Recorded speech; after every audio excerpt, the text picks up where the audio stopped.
नमस्कार. आज आपण एका प्रशासकीय रहस्याचा उलगडा करणार आहोत. विचार करा, 7 फेब्रुवारी 2026 महाराष्ट्रात जिल्हा परिषद आणि पंचायत समितीच्या निवडणुका झाल्या. हजारो सरकारी कर्मचारी, शिक्षक सगळे दिवसरात्र राबले. पण मग असं का झालं की एकाच जिल्ह्यात एकाच कामासाठी 2 लोकांना वेगळं मानधन मिळालं? हा खरंच अन्याय आहे की यामागे काही वेगळं गणित आहे? आमच्या त्या श्रोत्याने नेमका हाच प्रश्न विचारलाय. त्यांच्या तालुक्यात म्हणे केंद्रस्तरीय अधिकाऱ्याला फक्त 400 रुपये मिळाले, तेही भोजन भत्त्याशिवाय, आणि शेजारच्या तालुक्यात आकडा वेगळा होता. हे असं का? हे मानधन ठरवतं तरी कोण आणि त्याचा आधार काय? या सगळ्या प्रश्नांचा छडा लावण्यासाठी आमच्या हाती एक महत्त्वाचा पुरावा लागलाय. महाराष्ट्र शासनाचा 24 नोव्हेंबर 2025 रोजीचा एक शासन निर्णय. चला, यात काय दडलंय ते शोधूया. हो, आणि हा दस्तऐवज खूप महत्वाचा आहे. पण एक गोष्ट सुरुवातीला स्पष्ट करायला हवी. हा जो शासन निर्णय आहे आपल्याकडे, तो खास लोकसभा आणि विधानसभा निवडणुकांसाठी आहे.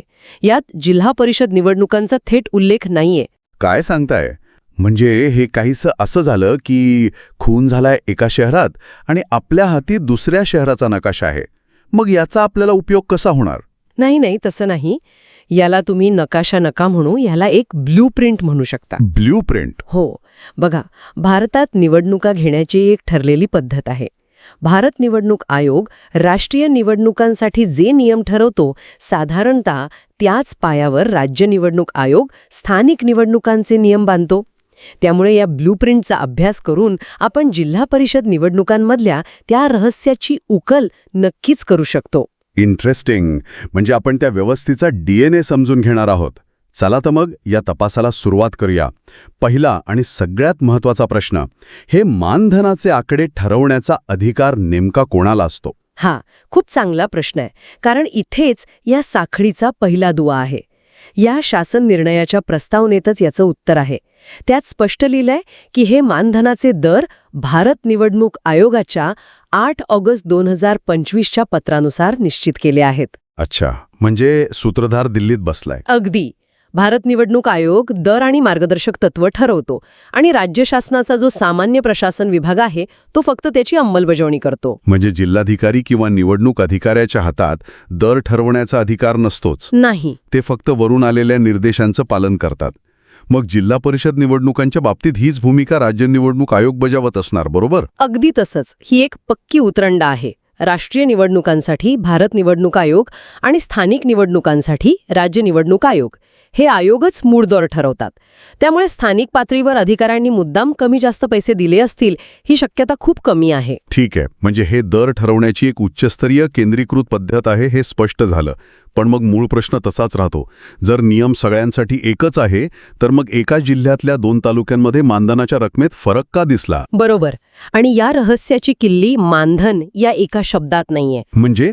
कारण मानधन ही एकच रक्कम नसते, ती अनेक गोष्टी मिळून बनते. या शासन निर्णयानुसार कर्मचाऱ्याला मिळणाऱ्या अंतिम रकमेत किमान 3-4 गोष्टींचा समावेश असतो. ओके, चला हे एक एक करून पाहूया. कोणत्या आहेत या गोष्टी? सगळ्यात पहिलं म्हणजे निवडणूक भत्ता. हा प्रत्येक पदाच्या जबाबदारीनुसार ठरलेला असतो. दुसरं आहार भत्ता, म्हणजे जेवणासाठी किंवा नाश्त्यासाठी मिळणारी रक्कम. तिसरं प्रवास भत्ता आणि दैनिक भत्ता, म्हणजे TADA. अच्छा. आणि काही विशेष प्रकरणांमध्ये जसं की पोलीस किंवा CAPF जवानांसाठी एक रकमी एकत्रित मानधन दिलं जातं. याचा अर्थ असा होतो की 2 कर्मचाऱ्यांचा मूळ भत्ता सारखा असू शकतो, पण त्यांच्या प्रवास भत्त्यात फरक असेल तर अंतिम रकमेत तफावत दिसणारच. अगदी नेमका मुद्दा पकडलात. एक साधं उदाहरण घेऊया. समजा एका तालुक्यात मतदान केंद्र जवळ आहेत. तिथल्या कर्मचाऱ्यांचा प्रवास भत्ता कमी असेल. बरोबर. आणि दुसऱ्या तालुक्यात दुर्गम डोंगराळ भाग आहे. तिथल्या कर्मचाऱ्याला जास्त प्रवास करावा लागतो. साहजिकच त्याचा प्रवास आणि दैनिक भत्ता जास्त असणार. त्यामुळे दोघांच्या हातात येणाऱ्या रकमेत फरक पडणार. हे सगळं ऐकून मला आता प्रत्यक्ष आकडे जाणून घ्यायची उत्सुकता लागली आहे. म्हणजे या दस्तऐवजात काही ठोस उदाहरणं आहेत का? हो, आहेत ना. अगदी स्पष्ट आकडेवारी दिलीये. उदाहरणार्थ मतदान केंद्राध्यक्ष म्हणजे प्रिसाइडिंग ऑफिसर. ज्यांच्यावर संपूर्ण केंद्राची जबाबदारी असते. हो, त्यांचं मानधन प्रतिदिवस 350 रुपयांवरून 500 रुपये केले आहे. आणि त्यांच्या खाली काम करणाऱ्या मतदान अधिकाऱ्यांचं मानधन 250 रुपयांवरून 400 रुपये प्रतिदिवस केलं आहे. ओके, म्हणजे श्रोत्यांनी जो 400 रुपयांचा आकडा सांगितला होता तो इथे जुळतोय.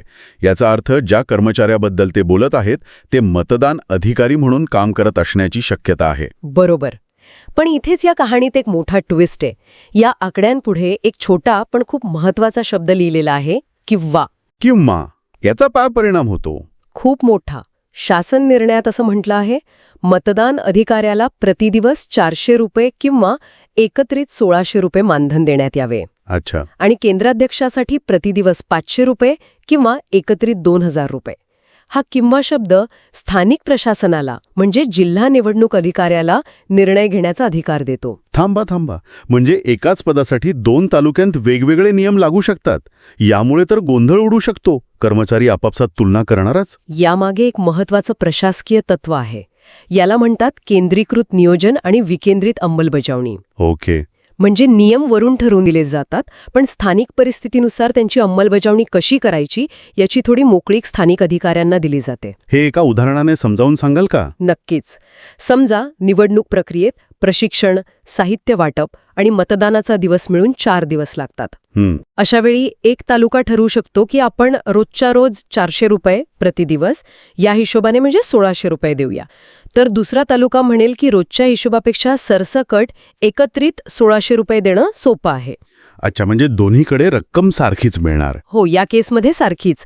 पण समजा एखाद्या ठिकाणी काम फक्त 2च दिवसांचे असेल तर पहिल्या तालुक्यात 800 रुपये मिळतील आणि दुसऱ्या तालुक्यात कदाचित एकत्रित 1600 रुपये मिळतील.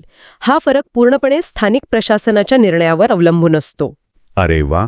म्हणजे श्रोत्यांचा जो प्रश्न होता की एका अधिकाऱ्याला फक्त 400 रुपये का मिळाले, त्याचं उत्तर इथे असू शकतं. कदाचित त्यांचं काम फक्त मतदानाच्या एकाच दिवसापुरतं असेल आणि तिथल्या प्रशासनाने प्रतिदिवसवाला पर्याय निवडला असेल. ही शक्यता सर्वाधिक आहे. त्यांना एका दिवसाचे 400 रुपये मिळाले असतील. यात कोणताही अन्याय नाही. हा निव्वळ नियमांच्या अंमलबजावणीचा भाग आहे. हे खरंच खूप इंटरेस्टिंग आहे. म्हणजे वरवर अन्यायकारक वाटणारी गोष्ट प्रत्यक्षात नियमांच्या चौकटीत बसणारी असू शकते. पण मग त्यांच्या दुसऱ्या प्रश्नाचं काय? भोजन भत्त्याचं, तो का नाही मिळाला?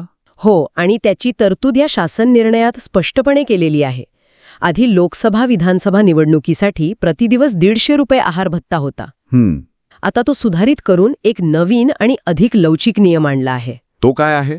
नवीन नियमानुसार प्रशासनाकडे 3 पर्याय आहेत. 1.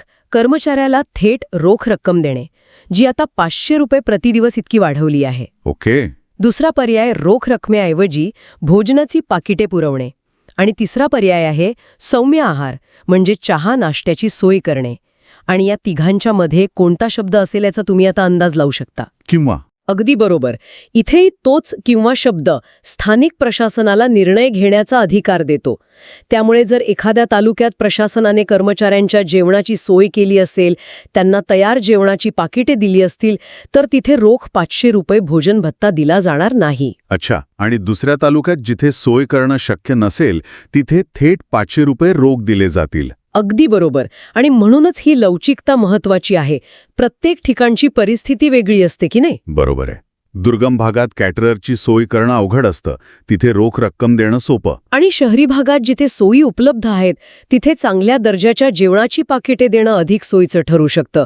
त्यामुळे श्रोत्यांच्या प्रश्नाचं उत्तर हे आहे की जर त्यांना भोजन भत्ता रोख मिळाला नसेल तर त्यांना नक्कीच जेवणाची किंवा नाश्त्याची सोय प्रशासनाने पुरवली असणार. तर या संपूर्ण चर्चेतून आपण आता एका निष्कर्षापर्यंत पोहोचू शकतो. श्रोत्यांचा मूळ प्रश्न होता की मानधनातील हा फरक अन्यायकारक आहे का?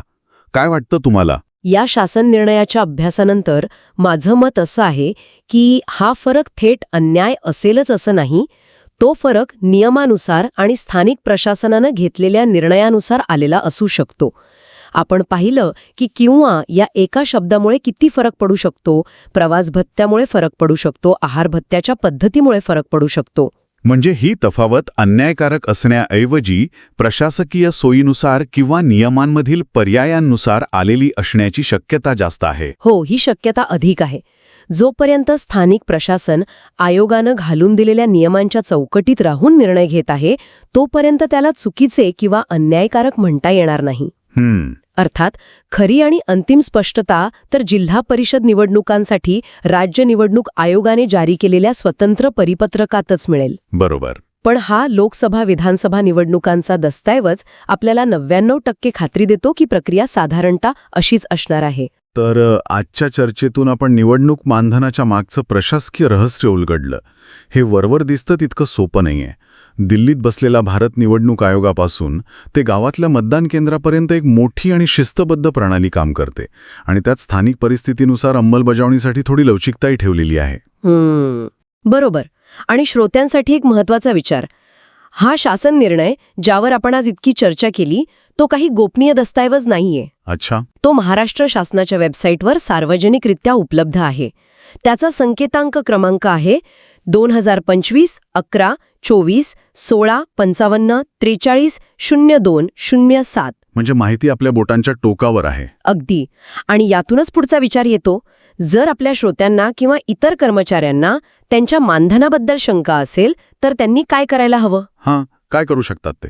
त्यांनी माहितीच्या अधिकाराचा म्हणजे RTIचा वापर करायला हवा. थेट जिल्हा निवडणूक अधिकाऱ्याकडे जिल्हा परिषद निवडणुकांसाठी लागू असलेल्या मानधनाच्या परिपत्रकाची प्रत मागवायला हवी. बरोबर. त्या परिपत्रकात त्यांच्या प्रत्येक प्रश्नाचं अचूक आणि अधिकृत उत्तर लिहिलेलं असेल. व्यवस्थेला प्रश्न विचारण्याचा आणि तिला पारदर्शक बनवण्याचा हा एक उत्तम आणि माहितीपूर्ण मार्ग आहे, नाही का? अगदी खरं आहे. फक्त तक्रार करण्याऐवजी माहितीच्या आधारे प्रश्न विचारल्यास त्याचं वजन नक्कीच वाढतं.